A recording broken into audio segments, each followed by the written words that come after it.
Okay. सो यहाँ पे देख सकते हैं कि मल्टीपल डेटा है, जैसे हेडर्स में आ गया कैसे कंट्रोल नो, कैसे प्राइवेट की पिलाए। This is the type of APIs. ठीक है।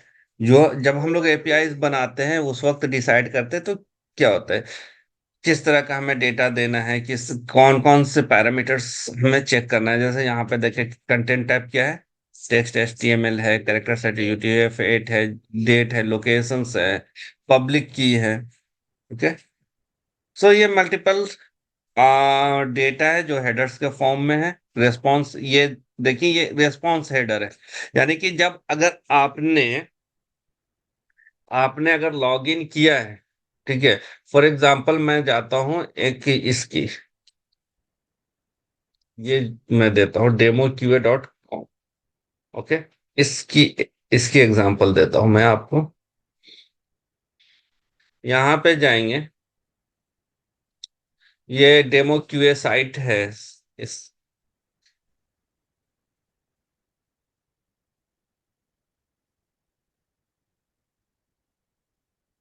या फिर एक फॉर एग्जांपल रेस्ट एस्योर्ड,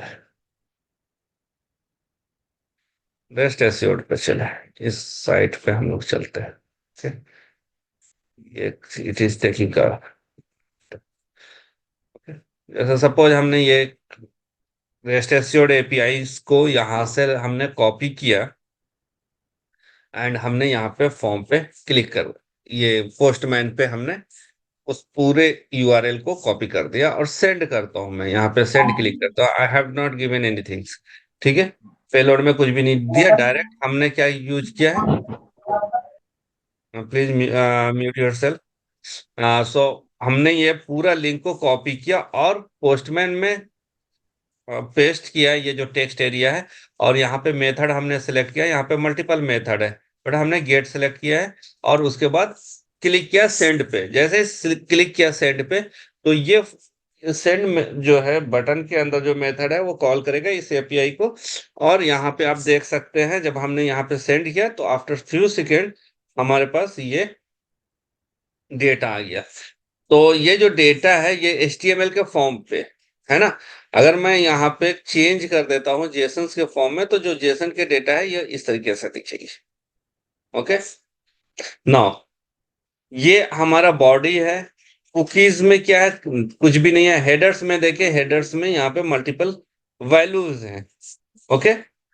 ये मल्टीपल वैल्यूज है, वो आप चेक कर सकते हैं कि क्या क्या वैल्यू है। ये कनेक्शंस जो है लाइव है, सर्वर 3059 है, सर्वर का नाम github.com है, कंटेंट टाइप टेक्स्ट एचटीएमएल है, लास्ट मॉडिफाइड है, and others data also is there.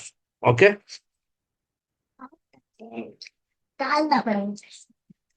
है ना। तो ये जो डेटा है ये क्या है, दिस इज द रेस्पॉन्स। इसका रेस्पॉन्स है in the form of headers, और ये इन द फॉर्म ऑफ, ये जो रेस्पॉन्स है in the form of body. Please unmute, ये म्यूट योरसेल्फ।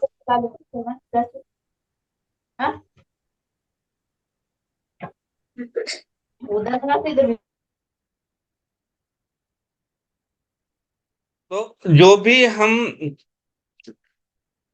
यूज करते हैं, जो भी एपीआई यूज करेंगे उसका रिक्वेस्ट का भी रेस्पॉन्स होगा, यानी कि रिक्वेस्ट हम जो देंगे उसका भी रेस्पॉन्स होगा, और रेस्पॉन्स का भी रेस्पॉन्स बॉडी होगा।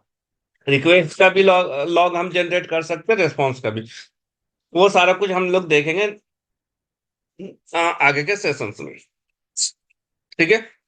नहीं, जब हमने इसको क्लिक किया तो जो रेस्पॉन्स का स्टेटस कोड है वो यहाँ पे आ गया 200। यहाँ पे देख रहे हैं 200। ओके।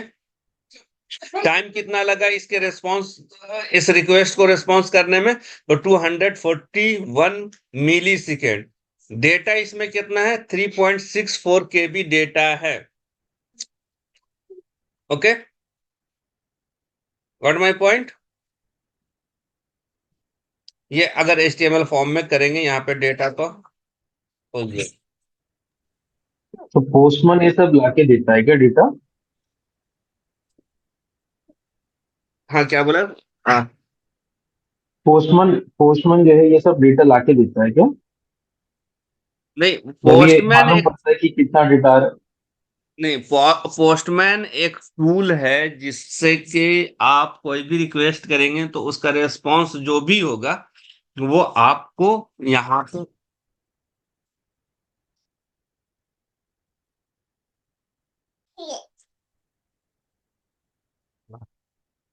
सॉरी। हाँ, ये पोस्टमैन एक टूल्स है, जो भी आप यहाँ हमने यहाँ पे रिक्वेस्ट किया तो इस रिक्वेस्ट का जो रेस्पॉन्स होगा तो इसने यहाँ पे आपको एक क्या करते हैं, एक तरीके से मेन्यू वाइज यहाँ पे वो डेटा को आपको डिस्प्ले कर दिया है। ठीक है। पोस्टमैन जो डेटा ला रहा है वो कहाँ से ला रहा है? रेस्ट एश्योर्ड के सर्वर से ला रहा है।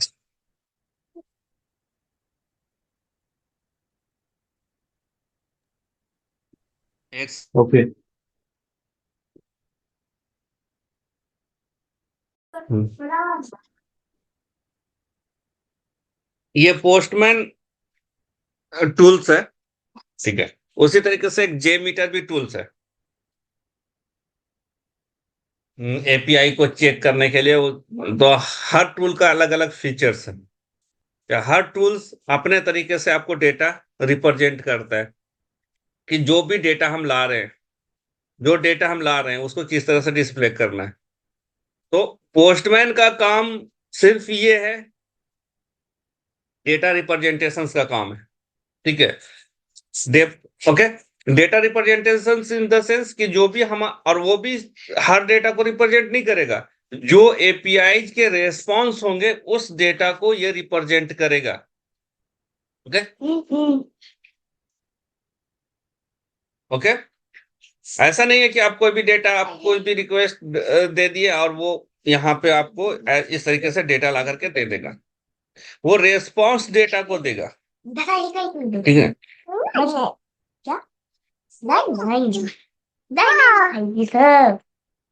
ओके। उसी तरीके से जेमीटर में है। जेमीटर एक अलग टूल्स है, उसमें अदर्स, वो भी उसका भी काम है कि आपका एपीआई को टेस्ट करना। लेकिन मोर जो जेमीटर है उसका एक अलग, उसके एडिशनल फंक्शंस ये है कि उसमें आप परफॉर्मेंस टेस्ट कर सकते हैं, स्ट्रेस टेस्ट कर सकते हैं, लोड टेस्ट कर सकते हैं, है ना। ओके। तो ये अलग अलग टूल्स की अलग अलग रिक्वायरमेंट, मतलब फीचर्स है, नॉट द रिक्वायरमेंट। नो। यहाँ तक के क्लियर है। हम लोग ऑरेंज पे बात कर रहे थे। ठीक है। तो ऑरेंज का हम लोग ने यहाँ पे मल्टीपल टाइप्स ऑफ डेटा, जो कि रेस्पॉन्स हेडर में क्या आ रहा है, देखिए रिक्वेस्ट हेडर में आपने क्या दिया था वो यहाँ पे कैटेगराइज्ड है। ओके। नो। रिक्वेस्ट हेडर, उसके बाद payload, this is the important. अब ये जो है ये टोकन है। ठीक है। टोकन क्या होता है वो भी हम लोग चेक देखेंगे। उससे पहले मैं इधर स्लाइड में जाना चाहता हूँ।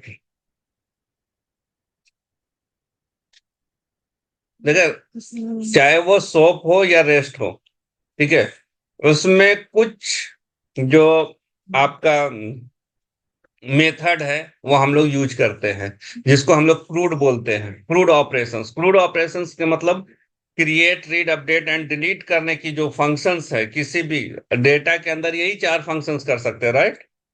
क्रिएट कर सकते हैं, या तो उसको रीड कर सकते हैं, अपडेट कर सकते हैं, या डिलीट कर सकते हैं, है ना। अगर आपके पास डेटा होगा तो यही चार फंक्शंस परफॉर्म कर सकते हैं। किसी भी तरह का डेटा हो, डेटा किसी भी तरह का डेटा हो, मैं एक जनरल बात कर रहा हूँ। डेटा, डेटा में अगर कैटेगराइज करेंगे तो टेक्स्ट डेटा भी हो सकता है, इमेज भी आपका डेटा है ना। फिर this are the category of data. ठीक है, और उसको हम लोग जनरल बोलते हैं डेटा।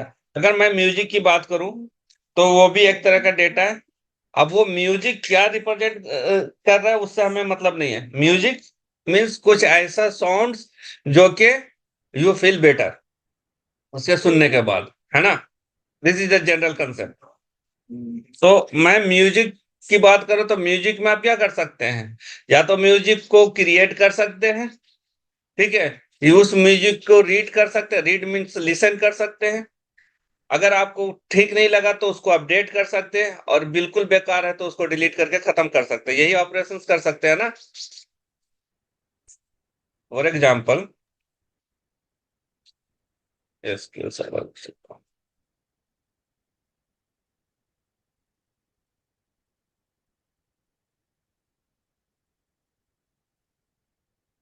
क्रूड ऑपरेशंस जो होता है, बेसिकली ये कंसेप्ट जो लिया गया है वो डेटाबेस से लिया गया है, क्रूड ऑपरेशन।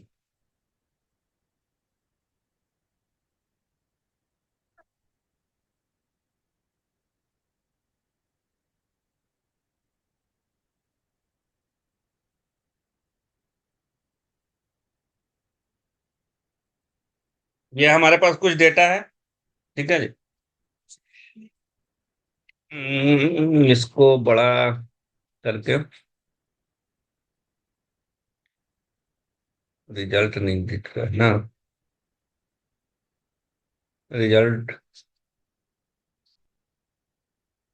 इसको 70 करते हैं, रिजल्ट को कहाँ से बड़ा कर सकते हैं। सपोज कर ले, ये डेटा जो है हमारा जॉब, ये पहले से एक ये था, ये डेटा है। ओके, तो नहीं,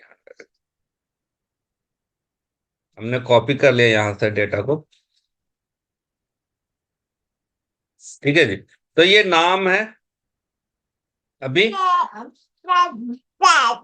इसकी एक एंट्री है। अब इस डेटा को हम क्या कर सकते हैं, ये सपोज कर ले कि ये एक कस्टमर था, मेरे पास आया, इसने कुछ आइटम्स खरीदे, उसके बाद चला गया, ठीक है। अब मेरा जो बिजनेस रूल है ये, कि अगर वो कस्टमर दोबारा 1 साल तक के नहीं आते तो मैं इस डेटा को डिलीट कर देता हूँ। ठीक है, इस डेटा को क्या करता हूँ, मैं डिलीट कर देता हूँ, ठीक है, क्योंकि वो मेरे लिए यूज नहीं है। राइट राइट, तो ये कर सकता हूँ। दूसरा ये कि ये जो जॉन है वो मेरा एक ऐसा कस्टमर है कि ये हर अल्टरनेट डे पे मेरे शॉप पे आता है, कुछ ना कुछ खरीदता है। तो मैं इसको क्या कर सकता हूँ, इस जॉन को एक कस्टमर के कैटेगरी में, यानी कि इसके डेटा को अपडेट कर करके मैं अपडेट कर रहा हूँ, तो मैंने इसको एक स्पेशल कैटेगरी में रख दिया, स्पेशल कैटेगरी में जॉन को रख दिया, ठीक है जी। पहले फर्स्ट टाइम जॉन आया मेरे पास, मेरे शॉप पे कुछ खरीदा, ठीक है, तो मैंने क्या किया, उसकी हिस्ट्री क्रिएट किया कि जॉन नाम का एक कस्टमर आज मेरे शॉप पे आया, ठीक है, उसने कुछ बाय किया, ये मेरा पहला है। तो इसको, इस एक्टिविटी को हम बोलते हैं डेटा का क्रिएशन, जो फर्स्ट टाइम होता है, ठीक है, जो फर्स्ट एंट्री होता है that is a data creation, ठीक है। नेक्स्ट जब होगा, अब जब डेटा हमारे पास बन गया है, जब डेटा क्रिएट हो गया है, उसके साथ हम क्या कर सकते हैं, अपडेट कर सकते हैं। पहले पहला उस डेटा को रीड कर सकते हैं, रीड कर सकते हैं, फिर अगर कुछ हुआ तो अपडेट कर सकते हैं, फिर डिलीट कर सकते हैं। ये तीन पर थर्ड, ये तीन जो डिफरेंट परफॉर्मेंस है वो डिपेंड करता है क्रिएट पे। इसीलिए इसको बोला जाता है क्रूड ऑपरेशन। क्रूड का मतलब हो गया, C stand for create, R for read, और रिट्रीव, रीड करे या रिट्रीव करे,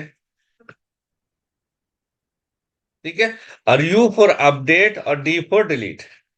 तो हमने जॉन का एक एग्जांपल लिया, जॉन जो है हमारा पहला कस्टमर था, हमने उसकी रिकॉर्ड क्रिएट किया। अब टाइम टू टाइम हम इसकी क्या कर सकते हैं, इसको रीड कर सकते हैं, कैसे रीड कर सकते हैं? जैसे ही जॉन ने कुछ हमारे शॉप से खरीदा, तो मैं इसको रिट्रीव करके चेक कर सकता हूं कि इस वीक में जॉन ने कितनी बार मेरे शॉप पे विजिट किया है। ठीक है। तो मैंने देखा कि जॉन की जो एक्टिविटी है मेरे शॉप पे, हर अल्टरनेट डे पे है। कितने पे है? अल्टरनेट डे पे है। और ये अल्टरनेट डे पे, ठीक है, आता है। तो मैंने उसको क्या किया, उसके रिकॉर्ड को अपडेट कर दिया और उसको एक स्पेशल कैटेगरी में दे दिया। ठीक है। लेकिन ये तो एक स्पेशल कैटेगरी था जॉन के लिए। अब हम इसकी जॉन की डेटा को डिलीट नहीं कर सकते हैं। ये डिलीट कर सकते हैं या नहीं कर सकते हैं, ये आप पे डिपेंड करता है। लेकिन मुझे पता चला कुछ सम टाइम बाद कि ये जो जॉन है वो एक फ्रॉडिया कस्टमर है ना। इसकी एक्टिविटी बहुत, मतलब हो सकता है कि कुछ एंटी नेशनल एक्टिविटी में है। तो मैं क्या करूंगा, इसको डिलीट कर दूंगा जॉन को अपने सिस्टम से, कि भाई मैं ऐसे लोगों को अब मैं कस्टमर नहीं बना करके रख सकता हूं। तो ये सिचुएशंस होता है, इट डजेंट मैटर कि जो मैंने बोला वही सिचुएशंस हो। मैं सिर्फ आपको समझाने के लिए, create read update crude operations को समझाने के लिए मैंने जॉन को यहाँ पे एज ए एग्जाम्पल आपको दिया है। जो हमने पहले एंटीनेशनल की बात किया, उससे यहाँ पे सिर्फ फॉर द एग्जाम्पल है। ठीक है। तो हमने जॉन के डेटा के ऊपर इस तरीके के ऑपरेशंस कर सकते हैं। कौन कौन से? Crude operations. और क्रूड क्या है? Create, read, update and delete. और इसी क्रूड ऑपरेशन, डेटाबेस के क्रूड और या डेटा के क्रूड ऑपरेशंस को एपीआईज में यहाँ पे हम लोग अलग अलग मेथड के साथ इसको परफॉर्म करते हैं। जैसे पोस्ट जो है वो क्रिएट करने के लिए यूज होता है। गेट जो है रिट्रीव या रीड करने के लिए होता है। पुट जो है अपडेट करने के लिए होता है। और डिलीट यहाँ पे जो है वो रिमूव करने के लिए या डिलीट करने के लिए होता है। पैचेज है, ऑप्शंस है, ये हेड है, ये ऑप्शनल्स है। ये बहुत रेयर यूज होता है। ठीक है। पैचेज भी आपके पुट की ही तरह काम करता है, यानी कि अपडेट करने के लिए यूज होता है। और हेड जो है, ऑप्शंस एंड हेड जो है, ये ऑप्शनल्स होते हैं। ठीक है। क्लियर है ये? ये हम लोग जो भी ऑपरेशंस परफॉर्म करेंगे, ये चार एपीआई की जो टेस्टिंग होगी, ये चार मेथड पे होगी: post, get, put and delete. Okay. Clear है? तो पोस्ट जब भी पोस्ट परफॉर्म करेंगे, तो एक रिकॉर्ड को क्रिएट, रिसोर्स क्रिएट करने के लिए ये क्वेश्चंस पूछ दिया जाता है कि एपीआई को के इंपॉर्टेंट मेथड क्या कौन कौन से हैं। तो आपके इंपॉर्टेंट मेथड कौन कौन से हो जाएंगे? पोस्ट हो जाएंगे, गेट हो जाएंगे, पुट हो जाएंगे, डिलीट हो जाएंगे। तो इनके फंक्शंस क्या होते हैं? तो आपको बताना है कि post always create a resource. ठीक है। पोस्ट मेथड जो होता है वो किसके लिए होता है? रिसोर्स को क्रिएट करने के लिए होता है। ठीक है। डेटा क्रिएशंस के लिए होता है। गेट जो होता है रिसोर्स को रिट्रीव या रीड करने के लिए होता है। ठीक है। एंड पुट जो होता है वो रिसोर्स को अपडेट करने के लिए होता है। और डिलीट जो होता है वो रिसोर्स या डेटा को रिमूव करने के लिए किया जाता है। ओके।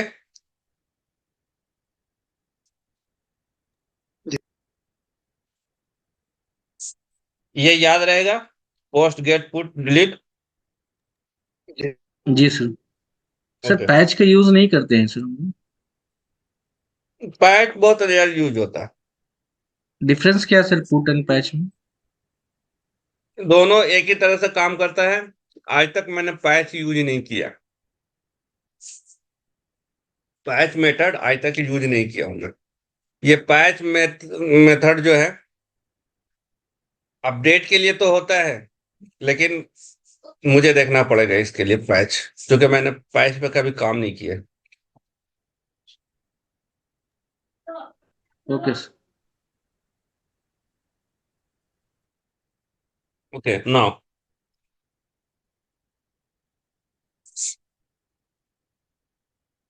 यहाँ पे गेट मेथड में है कुछ रिक्वेस्ट का रेस्पॉन्स है। ठीक है। फॉर एग्जाम्पल गेट 200 अगर है, इट मीन्स रेस्पॉन्स आपका ओके है। 404444 अगर है, तो जो आपने रिसोर्स को एक्सेस करने की कोशिश किया वो आपको नहीं मिला, और ये 400 बैड रिक्वेस्ट। तो बेसिकली जब गेट ऑपरेशंस करेंगे तो ये तीन जो है रेस्पॉन्स का आपका वैल्यू आ सकता है। जैसे अभी हमने रेस्पॉन्स किया तो यहाँ पे क्या रहता है, 200, राइट। जी सर। पोस्टमैन जी। में ये 200 आ रहा है, 200 ओके। उसी जी। तरीके से आपको क्या मिल सकता है, 404 मिल सकता है, और 400 मिल सकता है, राइट। तो यहाँ पे मैं पोस्टमैन में जाता हूँ, आयो के जगह पे मैं कॉम कर देता हूँ।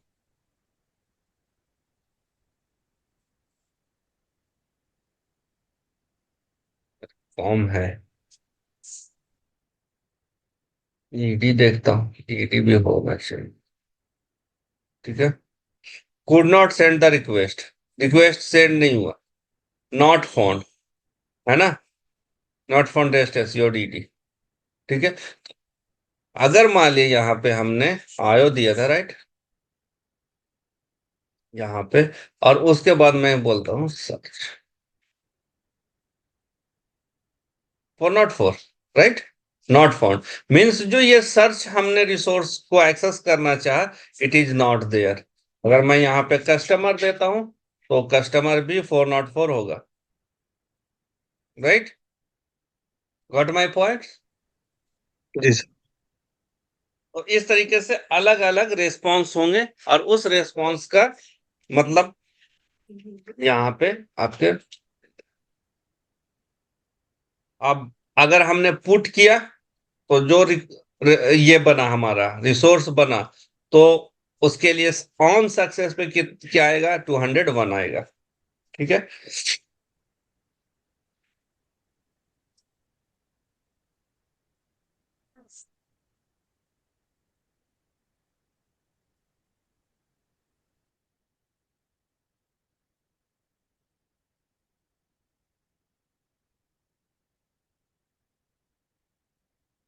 ठीक है ना, पुट, पुट में क्या होगा, 200 भी आ सकता है, 204 भी आ सकता है।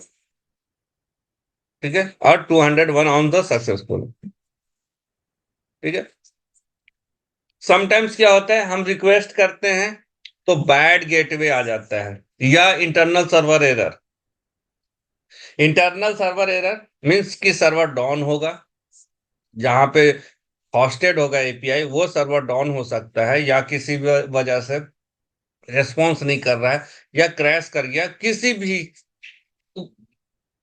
रीजन, कोई भी रीजन हो सकता है उसको रेस्पॉन्स नहीं करने का। तो आपको क्या एरर आएगा, 500। अब उसको मैं दिखाता हूं,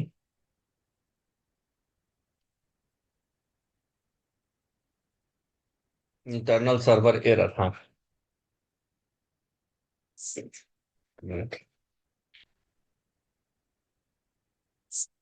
four not four, four not four आया, नॉट फाउंड।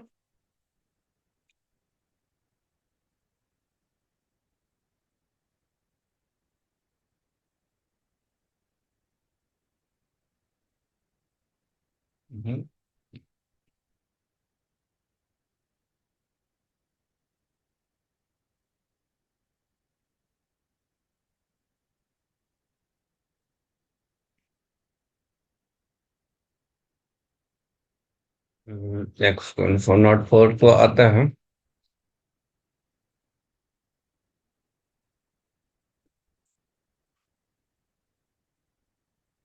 जैसे आपने इंटरनेट बंद कर दिया, ठीक है, आई थिंक इंटरनेट बंद कर करके फिर google.com खोलिएगा, तो वो इंटरनल सर्वर एरर इस तरह का आएगा, google.000.com करता हूँ मैं।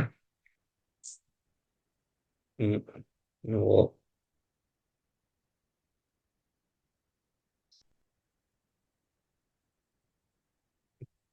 Not reached, the site can not be reached. ठीक है, ये इंटरनल सर्वर एरर है। ये जो जिस सर्वर की मैं डिमांड कर रहा हूँ वो सर्वर अवेलेबल नहीं है। ठीक है, अब यहाँ पे डायग्नोस्टिक में जाइए तो ये डायग्नोस्टिक चेक करेगा कि क्या प्रॉब्लम है। ठीक है, तो इस तरीके से ये डिफरेंट यहाँ पे रेस्पॉन्स आता है, और उसी रेस्पॉन्स के थ्रू हम लोग चेक करते हैं कि क्या रीजन हो सकता है। नो, नेक्स्ट जो है स्लाइड है query path parameter, query parameter. ये इंपॉर्टेंट है। हमने यहाँ पे देखिए पूरा जो यूआरएल होता है, यूआरएल जो होता है, जैसे ये यूआरएल है ना, किसी भी साइट का यूआरएल होता है यूनिफॉर्म रिसोर्स लोकेटर, जिसको हम लोग जिसका फुल फॉर्म होता है यूआरएल। ओके, इसको जरा अच्छे से समझिएगा, ये बहुत थोड़ा कंफ्यूजिंग हो जाता है।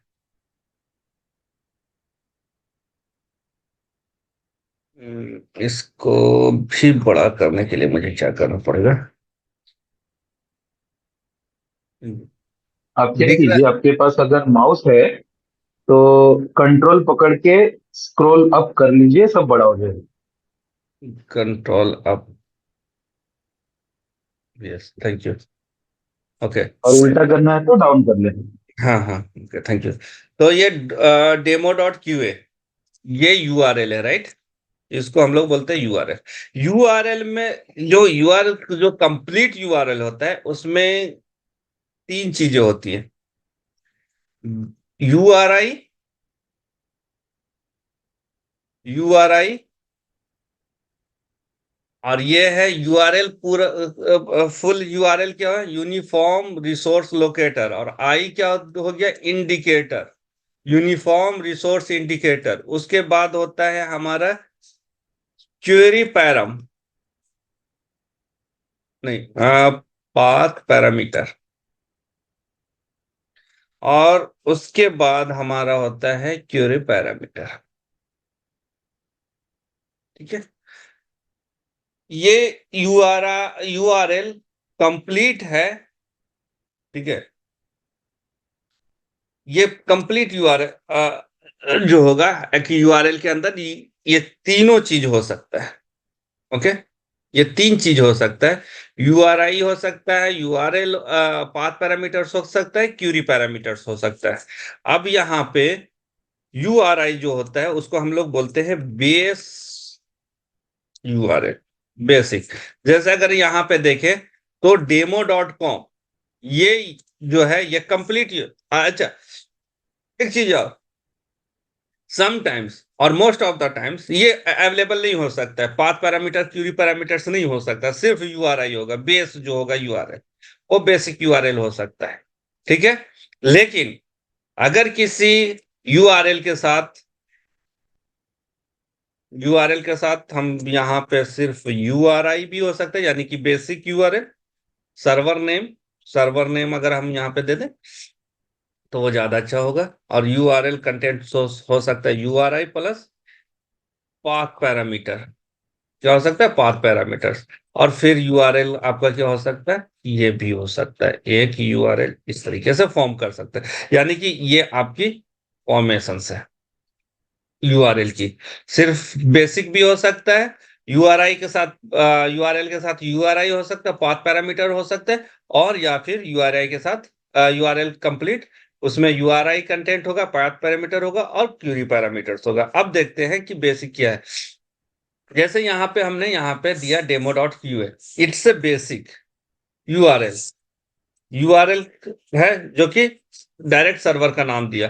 अब हम यहाँ पे यूआरएल में बेसिक हमने ऐड किया, और उसके बाद ये स्लैश है। ठीक है, स्लैश के बाद हमने रिसोर्स एक सर्च को कॉल किया। तो ये जो सर्च है that is called the path parameter. ठीक है, ये क्या कहलाएगा? पाथ पैरामीटर कहलाएगा। अब नेक्स्ट जो है, हमने यहाँ पे यूआरएल में दिया और सर्च में हमने दे दिया नेम इक्वल्स टू मोहम्मद। ठीक है, तो ये जो मोहम्मद हमने दिया है after this, after the sign of question mark, उसके बाद जो ये जो डेटा आ रहा है ये कहलाता है हमारा क्यूरी पैरामीटर। क्या कहलाएगा? ये आफ्टर द जो क्वेश्चंस मार्क है, जो वैल्यूज आ रहा है वो क्या कहलाएगा? क्यूरी पैरामीटर कहलाएगा। क्लियर है ये? किसको बोलेंगे इस पाथ पैरामीटर्स, किसको बोलेंगे क्यूरी पैरामीटर्स?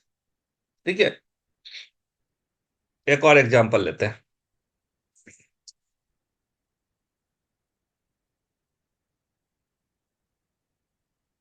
कभी समटाइम्स क्या होता है, बुक लाइब्रेरी है, बुक के अंदर लाइब्रेरी, लाइब्रेरी के अंदर हिस्ट्री, और हिस्ट्री के अंदर वन। तो यहां पे ये जो है बुक लाइब्रेरी हिस्ट्री वन, ये क्या है? ये पूरा का पूरा हमारा पाथ पैरामीटर है। क्या है? ये जो पूरा पाथ है पाथ पैरामीटर। वो पाथ पैरामीटर होगा। ठीक है, अब अगर मैं यहां पे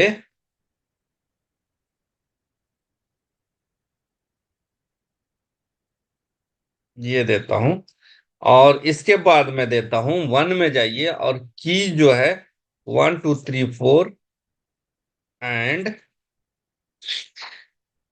ठीक है, नेम इक्वल्स टू,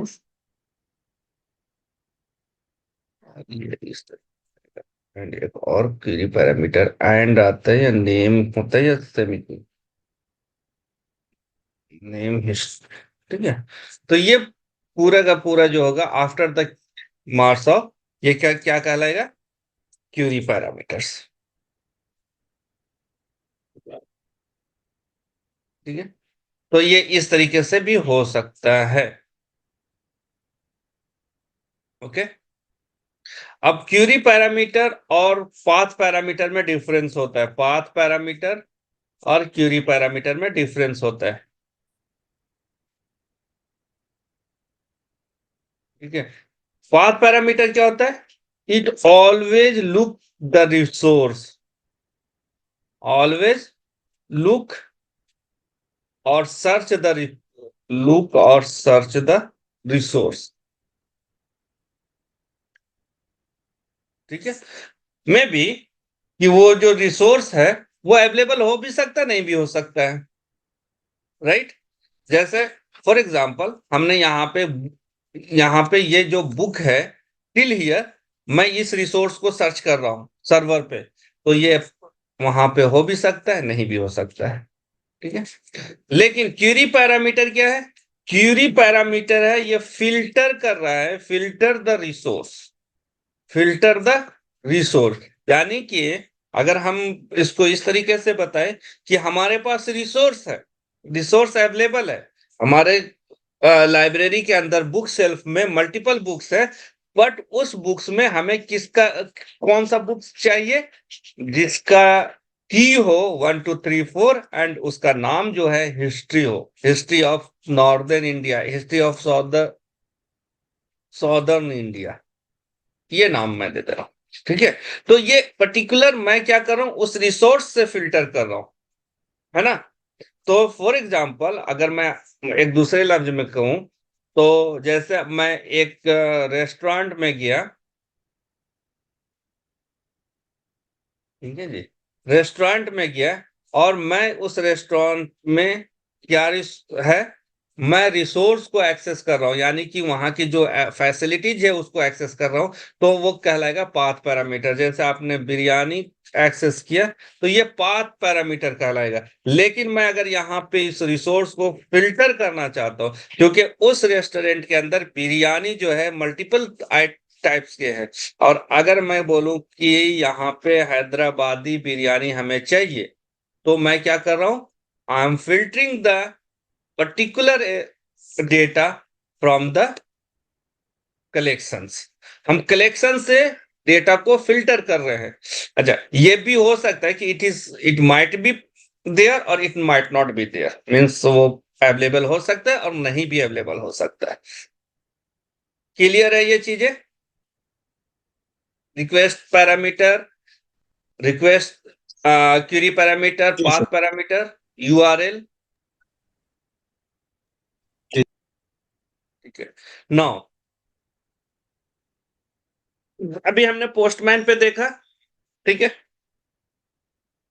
हम जो करने जा रहे हैं यहाँ पे, जो डेमो चलेगा हमारा एपीआईज का, तो हम लोग open source rest SQL use करेंगे। ओपन सोर्स, ओपन सोर्स है, ओके। तो जो भी हम एपीआईज को ऑटोमेट करेंगे, जो भी एपीआईज को ऑटोमेट करेंगे, वो हमारा पोस्टमैन पे एंड रेस्ट एस्योर्ड दोनों पे होगा फ्रॉम द नेक्स्ट वीक इंशाल्लाह। ठीक है। तो ये पहले मैं पोस्टमैन पे दिखाऊंगा, पोस्टमैन पे शो करूंगा कि किस तरीके से देते, और फिर उसको कन्वर्ट हम लोग रेस्ट एस्योर्ड में करेंगे। ओके। तो इंशाल्लाह नेक्स्ट वीक से हम लोग फुल प्रोग्रामिंग में होंगे। और जिन लोगों ने इंटेलिजे नहीं डाउनलोड किया है, वो इंटेलिजे डाउनलोड कर लेंगे, और पोस्टमैन जो जिन लोगों ने डाउनलोड नहीं किया, वो पोस्टमैन भी अपने अपने सिस्टम पे डाउनलोड कर लेंगे। इस ट्रेनिंग में मैं टारगेट कर रहा हूँ, वाह, आपको 5 रियल टाइम, इंशाल्लाह 5 रियल टाइम प्रोजेक्ट कराऊंगा इस पे।